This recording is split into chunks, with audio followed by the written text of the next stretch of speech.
Ladies and gentlemen, welcome to MTG Traders. My name is Taryn, and this is Izzet Aggro.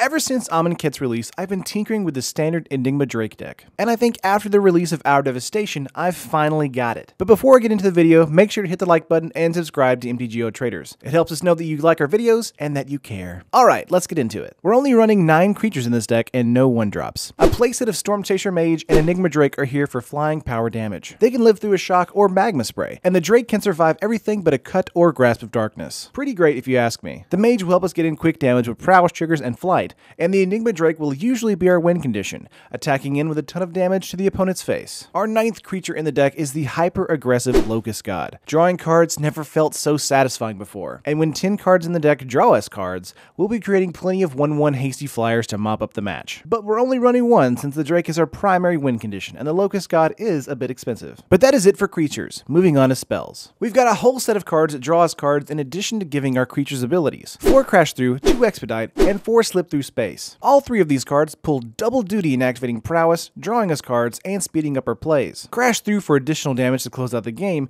Expedite to speed up our Drake, and Slip Through Space to get in for unblockable damage. Lots of great cards here, and they all work well together. So what are the other spells we're running? Removal, because mono red aggro is a real problem. We're running 4 Shock, 4 Incendiary Flow, and 3 Unsummon. The Shocks are here instead of Magma Spray thanks to hitting an opponent or Planeswalker. Incendiary Flow deals with the Scrounger problem, and even again, Planeswalkers an opponent's life total, and 3 Unsummon are here to kill an annoying token or bounce a creature that's giving us a hard time to get around. This deck wants to be getting in every turn starting on turn 2, and this helps that tempo. Lastly, we've got 2 enchantments in the deck, and these are what make Izzet Aggro so effective. 4 Riddleform and 3 Fevered Visions are here to get in for flying damage and drawing additional cards. Riddleform is a great card thanks to the pseudo evasion it gives us, and Fevered Visions helps in giving us tempo while also damaging an opponent who can't get out 1 or 2 cards per turn. This card can kill, and it's hilarious. But both of these cards give us tempo, and that's all we need to get in and deal tons of damage. But that's it for the main board. Let's go over lands, and it's fairly simple. 4 Wandering Fumarole, 4 Spirebluff Canal, 8 Mountain, and 8 Island. 24 lands in total. Super balanced and even. I love it. A great hand looks something like this. 1 Spirebluff Canal, 1 Wandering Fumarole, 1 Mountain, 1 Stormchaser Mage, 1 Riddleform, 1 Fevered Visions, and 1 Shock. We don't really want Enigma Drake in our opening hand, as playing instant and sorceries is what makes him so good, so we want him out as mid to late game bomb on turn 5 or 6 after we've played a few cards out. But let's say you're dying to tempo, aggro, or control. Let's go over the sideboard. We've got 1 Chandra's Defeat to deal with Chandras and red threats, 3 Abrade to deal with creatures and artifacts, 2 Sweltering Suns to deal with wide board states, 2 Jace's Defeat to handle the control matchup and deal with an end of the turn Gearhulk, 2 Negate to handle removal, 3 Thing in the Eyes to play into a slower board state matchup, 1 Insult to Injury to close out a game more quickly or get through fogs, and 1 Commit to Memory to help deal with the mill meta. And that is our full 75. In playtesting, it was actually a ton of fun and wins more often than not.